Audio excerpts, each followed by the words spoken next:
우리가 읽은 첫 번째 구절 16절에 보면 지혜로운 자는 두려워하여 악을 떠나나. 그러니까 지혜로운 사람은 우리가 하나님의 말씀을 가지고 삶을 살아가는 우리의 삶 속에서는 우리가 악한 것, 죄, 불의한 것 이런 것을 우리는 두려워할 줄 알아야 한다는 거예요. 왜냐하면 죄, 악, 불의함 그런 것의 결과가 어떠한 것임을 우리는 말씀을 통해서 알 수 있기 때문이다라는 것이죠. 불의함과 죄, 악한 이런 생각이나 그런 행동 그런 것의 결과는 고통만 가져오죠. 그렇죠? 그리고 마침내는 파멸에 이끌기 때문에 지혜로운 자는 죄나 악한 것, 교만한 행동, 불의한 것 그것의 결과가 무엇인가를 우리는 알고 그것으로부터 피할 줄 알아야 되고 그런 것을 두려워할 줄 알아야 된다는 거예요. 그러나 어리석은 자는 어떻다라는 거예요. 어리석은 자는 방자하여 교만하여 어리석어서 스스로 믿는다라는 거예요. 자기 어떤 행실이나 자기 어떤 말하는 이런 것들을. 자, 그리고 두 번째로는 이제 우리가 오늘 이 본문의 말씀을 통해서 긴 말씀이지만 특별히 우리가 중요하게 이제 살펴보기를 원하는 것은 노하기를 속히 하는 자 그리고 가난한 자에 대해서 우리가 이렇게 중점적으로 오늘 이 말씀을 우리가 한번 생각해 보기를 원합니다. 자, 두 번째 구절 노하기를 속히 하는 자는 어리석은 일을 행한다. 자, 노하기를 속히 하는 자는 또 29절 우리가 읽은 29절의 말씀에서도 말씀해 주고 있죠. 반대로 노하기를 여기서 속히 하는 자는 반드시 어리석은 일을 직면하게 되죠. 어리석은 일을 행동하게 되어지죠. 그런데 그 노하는 것을 더디하는 자는 어떻다라는 것을 우리가 29절 말씀에서 볼 수 있습니까? 29절에 보면 노하기를 더디하는 자는 크게 명철하여도 반대로 마음이 조급한 자는 어리석음을 금방 드러낸다라는 거예요. 그러므로 우리는 노하기를 속히 하는 자가 아니라 노하기를 더디하는 자. 그러니까 어떤 상황이나 어떤 문제에 있어서 우리의 어떤 감정을 상하게 하는 그런 일들이 우리에게 직면되어졌을 때 우리는 어떤 태도를 취하게 되어야 되는가? 노하기를 더디하는 자로서, 그러니까 이 노하기를 빨리 할 때는 쉽게 성급하게 화를 내거나 할 때 바로 어리석음을 범하게 되어진다는 거예요. 그러나 그 노하기를 더디하는 자는 크게 명철하여진다는 거예요.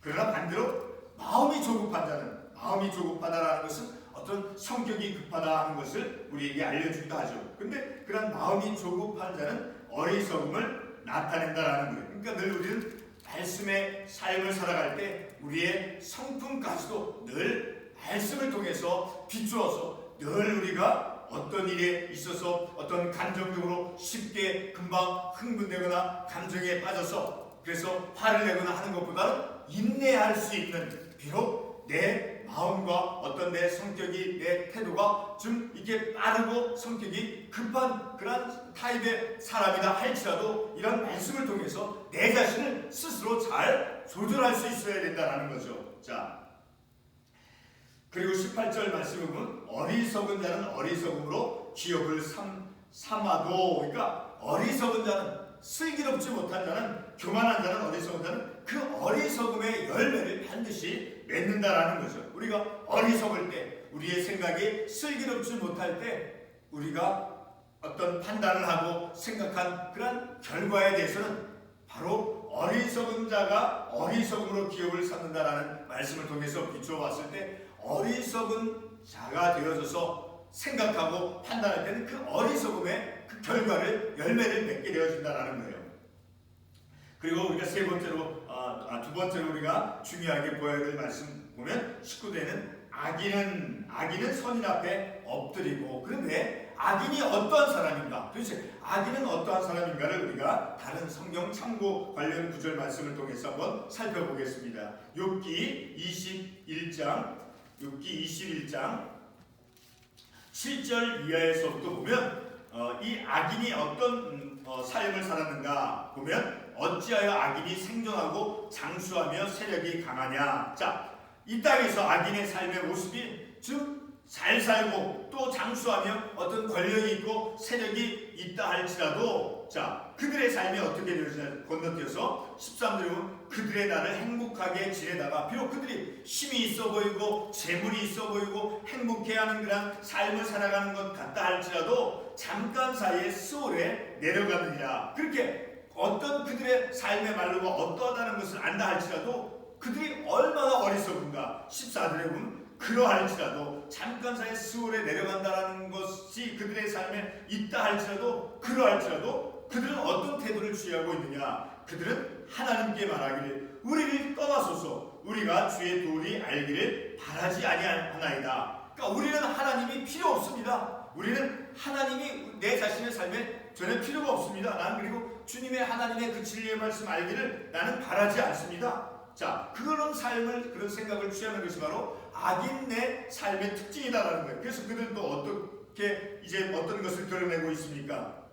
15절에서 보면 전능자가 누구이기에 우리가 섬기며 우리가 그에게 기도한들 무슨 소용이 있으랴 하는구나. 그 악한 자들은 전능자가 누구이기에 하나님이 누구이기에 왜 우리가 그들을 섬기냐라는 거예요. 그리고 우리가 그분한테 하나님에게 기도한들 무슨 소용이 있겠느냐. 이렇게 그들의 삶의 자세를 취한다라는 거예요. 그러나 그들이 가진 행복이라든가 그들이 가진 어떤 권력, 그들이 가진 어떤 그 재물의 힘 이런 것들은 어떻게 되어지냐라는 거예요. 16절에 보면 그러나 그들의 행복이 어디에 있다라는 거예요. 그들의 손 안에 있지 아니하나니. 그들이 비록 이 땅 가운데서 어떤 풍요와 어떤 행복감을 누리면서 삶을 살아간다 할지라도 그들의 참된 행복은 그들의 손에 있지 아니한다라는 거예요. 그래서 17절에 보면 악인의 등불이 꺼짐과 그리고 18절에 그들이 바람 앞에 건물같이 폭풍에 날려가는 겨와 같이 되었도다. 그들이 이 땅 가운데서 어떤 삶의 어떤 만족감과 풍요 속에서 삶을 산다 할지라도 그들의 행복은 그들의 손 안에 있는 것이 아니며 그리고 마침내는 바람 앞에 건물같이 그리고 폭풍에 날려가는 겨와 같은 모습이다라는 거예요. 자, 그런 모습, 그런 악인의 모습, 자, 그런 악인은 선인 앞에 엎드리고, 그러니까 악한 자는 선인을 이길 수 없다라는 거예요. 그리고 불의한 자는 의인의 문에 엎드리라. 선인은 악한 사람은 그 선인을 이 선인의 삶을 뛰어넘어서 그 선인의 삶보다 더 뛰어날 수 없다라는 거예요. 그리고 불의한 자는 의인의 문에 엎드립니다. 그러니까 불의한 자는 그들의 삶이 의인의 삶을 뛰어넘어서 의인의 삶보다 더 나은 삶을 살아갈 수 없다라는 거예요. 자, 그리고 오늘 우리가 세 번째로 중요하게 살펴볼 말씀 이제 가난한 자에 대해서 오늘 이 잠언의 말씀이 그리고 이 성경의 말씀이 가난한 자에 대해서 어떻게 우리에게 말씀해주고 있는가. 20절에 보면 가난한 자는 이웃에게도 미움을 받게 되나. 자, 가난한 자는 이웃에게 미움을 받는다는. 근데 우리가 이 말씀을 통해서 가난한 자, 그래서 우리는 가난한 자가 되어서는 안 된다라는 것을 우리는 이 말씀을 통해서 교훈을 받은. 또 가난한 자라고 해서 그들의 삶이 또 어떠하다는 것을 또한 우리들에게 가르쳐주고 있어요. 자, 우리 먼저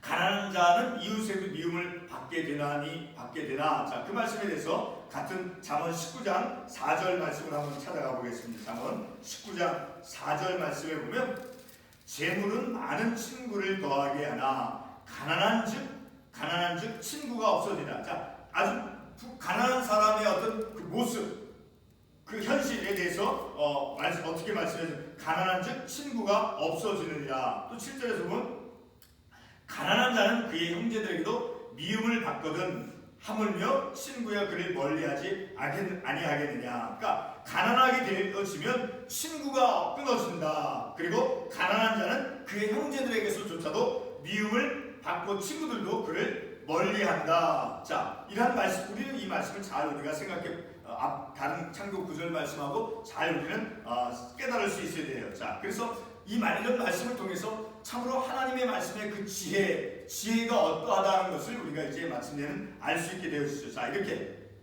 가난한 자는 이웃에게도 그리고 친구들에게서부터 이 사람들로부터 멀리하게 되어지는 미움받게 되나 그러나 부유한 자는 친구가 많으니라. 자, 우리 같은 19장 22절의 말씀을 다시 가보겠습니다. 19장 22절에 보면 비록 가난한 자는 친구가 끊어지고 형제들에게도 미움을 받는다라고 잠언에서 말씀하고 동시에 또 19장 22절에 보면 가난한 자는 거짓말하는 자보다 나으니라. 그러니까 가난한다 할지라도 거짓말을 하지 않고 불의하게 하지 않고 삶을 살아간다는, 비록 친구가 없어지고 가족들이 나를 싫어한다 할지라도 내가 가난해서, 그러나 그런 가난한 자라고 할지라도 거짓말하는 그런 불의한 자, 죄를 짓고 사는 사람보다 낫다라는 거예요. 자, 그러니까 이런 말씀을 통해서 지혜가 무엇인가 하는 것을 우리가 말씀을 통해서 알 수 있게 된다는 거죠. 자, 그리고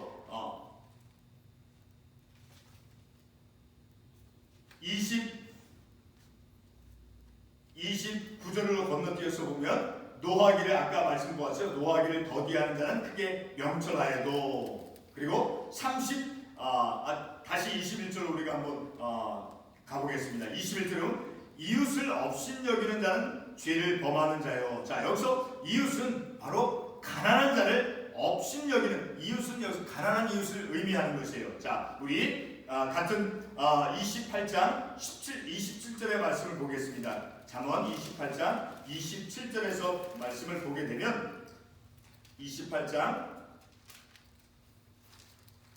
먼저 우리가 28장 27절 가난한 자를 구제하는 자는 궁핍하지 아니하려니와, 그러나 못 본 채 하는 자, 가난한 자를 구제하지 않고 가난한 자를 못 본 채 하는 자에게는 저주가 크니라. 그러니까 가난한 자를 구제하는 자는 궁핍하지 아니하려니와, 가난한 자를 우리가 어떻게 어떻게 대해야 됩니까? 바로 구제하는 자로서, 가난한 자를 돕는 자로서 삶을 살아간다는 거예요. 그러한 삶을 살아가는 사람에게는 궁핍함이 없다라는 거예요. 그러나 반대로 못 본 채 하는 자에게는, 그런 가난한 사람, 그런 어려운 이웃을 못 본 채 하는 자에게는 저주가 크느니라. 자, 이러한 말씀을 통해서 보았을 때 가난한 자가 우리 주변에 우리의 삶 가운데, 우리의 현실 가운데 있을 때 우리는 그들을 어떻게 대해야 되는가를 우리가 이 말씀을 통해서 깨달을 수 있다는 거예요. 자, 우리 다시 한번 시편 41편 1절의 말씀을 한번 가보겠습니다. 시편 41편 1절의 말씀을 보게 되면 시편 41편 1절에 보면 가난한 자를 보살피는 자에게 복이 있으며 재앙의 날에 여호와께서 그를 건지시로다. 가난한 자가 있다 할 때 우리들의 삶 가운데 우리는 그러한 사람들을 어떻게 대하고 어떤 태도와 어떤 자세를 취해야 되는가를 분명하게 이 말씀을 통해서 깨달을 수 있다는 거예요. 가난한 자를 우리는 보살피는 삶을 살아갈 수 있어야 된다는, 바로 그러한 길이 이제 우리가 말씀을 통해서 오늘 본문의 말씀에 이제 그 결론의 말씀으로 볼 것이지만 여호와를 경외하는 그런 삶의 모습이 되어진다는 거예요. 가난한 자를 보살피는 그런 삶이. 자, 다시 본문의 말씀으로 돌아와서 이렇게 이웃을 업신여기는 자는 죄를 범하는 자요, 그러나 빈곤한 자를 불쌍히 여기는 자는 복이 있느니라. 자, 그리고 우리가 한번 같은 아까 욥기 31장 말씀을 한번 가보겠습니다. 욥기 31장 아까 욥기 21장 말씀, 욥기 31장 말씀에서 31장 13절과 15절 이하에서 보면 만일 남종이나 여종이 나와 더불어 쟁론할 때 내가 그의 권리를 저버렸다면, 그러니까 우리가 우리의 삶 속에서 어떤 여종, 그러니까 종이라고 하는 것은 가난한 사람의 부류에 속할 수 있잖아요. 자, 남종이나 여종과 더불어서 어떤 것에 문제가 있어서 논쟁을 하거나 어떤 갈등이 생겨서 막 이렇게 그런 것을 논할 때, 자, 내가 그의 권리를 저버렸다면, 그의 가난한 자로서의 어떤 권리를 저버렸다라고 하면 14절 말씀에서 하나님이 일어나실 때 내가 어떻게 하겠느냐, 하나님이 심판하실 때 내가 무엇이라 대답하겠느냐. 그러니까 하나님의 심판대 앞에 섰을 때 이 말씀에 따른 남종이나 여종과 더불어, 그러니까 나보다 힘이 약하고 나보다 더 가난한 사람과 어떤 것이 갈등이 있어서 이렇게 막 논쟁을 하고 막 그럴 때 내가 그가 가난하다라고 해서 그를 무시하고 멸시했다라고 하면, 그래서 그의 권리를 저버렸다라고 하면 내가 하나님 앞에 심판대에 섰을 때 무엇이라 대답하겠느냐라는 거예요. 자, 그래서 15절 말씀에서 보면 놀라운 말씀을 얘기하시고 있어요. 나를 태 속에 만드신 이가 내가 비록 부유한 나라 할지라도, 하나님께서 나를 부유하게 만들었다 하실지라도 나를 만드신 그 하나님께서 그 남종이나 여종도 그 가난한 사람도 그도 만들지 아니하셨느냐. 우리를 뱃속에 지으신 이가 한 분이 아니시냐. 혹시 내가 부유한 사람이다라고 하면 부유한 나를 지으신 그 하나님은 동시에 가난한 사람도 하나님께서 지으셨다라는 거예요.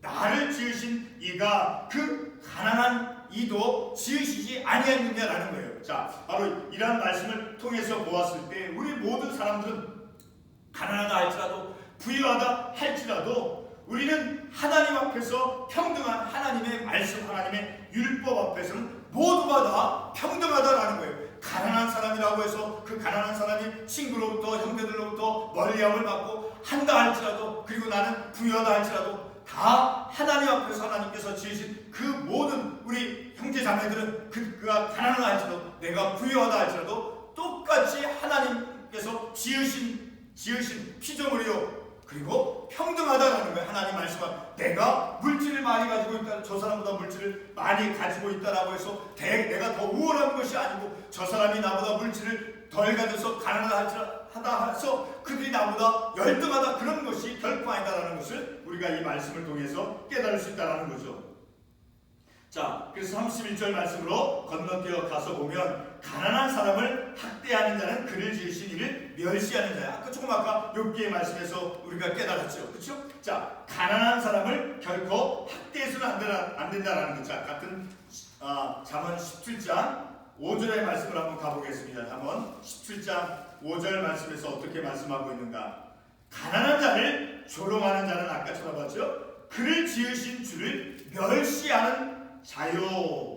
우리가 가난한 자를 이렇게 부정적으로 비평하고 그를 이렇게 돌보지 않고 무시하고 천대하고 하는 그런 삶을 살아갔을 때는 그를 지으신 주를 멸시하는 자. 가난한 사람도 설령 내가 재물이 있어서 좀 부유하다 할지라도 그 가난하게 된 사람에 대해서 우리는 비평적으로 왜 가난하게 어떻게 됐다, 그렇게 부정적인 말을 하면서 우리는 삶을 살아가서는 안 된다는 거예요. 왜? 하나님의 말씀을 깨달았기 때문에. 하나님의 말씀을 깨달은 이후로는 그가 비록 가난한 사람이다 할지라도 그는 하나님께서 지으신 그런 피조물이라는 거예요. 나를 지으신 그 하나님께서 그도 지었다라는 거예요. 그래서 가난한 자를 조롱하는 자는 그를 지으신 그 사람에 대해서 부정적으로 이렇게 얘기만 하는 것으로 그치는 것이 아니라 바로 그를 지으신 하나님을 멸시하는 것이다라고 이 말씀에서 말씀하고 있다라는 거죠.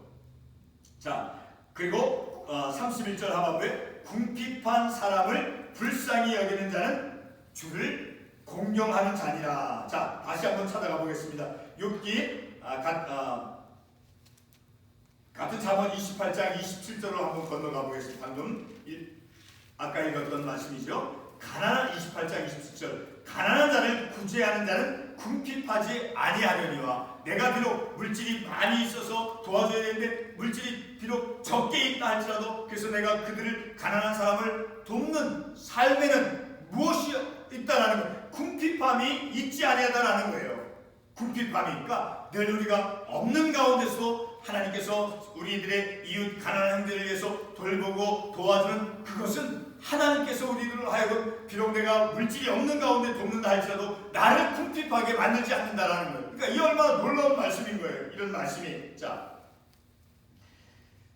이렇게 궁핍한 사람을 불쌍히 여기는 자는 바로 주를 경외하는 자, 하나님을 경외하는 삶이 무엇입니까? 오늘 우리가 읽은 이 말씀에 의하면 하나님을 경외하는 삶은 바로 우리 주위에 있는 우리의 삶의 현실 가운데 있는 나보다 어려운 가난한 이웃을 돌보고 그들을 이제 우리들이 그들을 향해서 손을 베풀고 선을 베풀고 돌보는 그런 삶을 살아가는 것이 바로 하나님을 경외하는 자로서의 삶의 모습이다라는 것을 우리가 말씀을 통해서 알 수 있게 된다는 거죠. 아까 같은 잠언 19장 23절 말씀을 제가 다시 한번 반복을 해보겠습니다. 잠언 19장 23절에서 보게 되면 결론의 말씀이지만 19장 23절의 말씀, 경외하는 자는 족하게 지내고, 자, 하나님을 경외하는 자, 비록 그가 가난한 자로서 삶을 살아간다 할지라도 그 가난한 자가 하나님을 경외할 때는, 하나님을 경외하는 자로서 삶을 살아갈 때에는 족하게 지내게 된다는 거예요.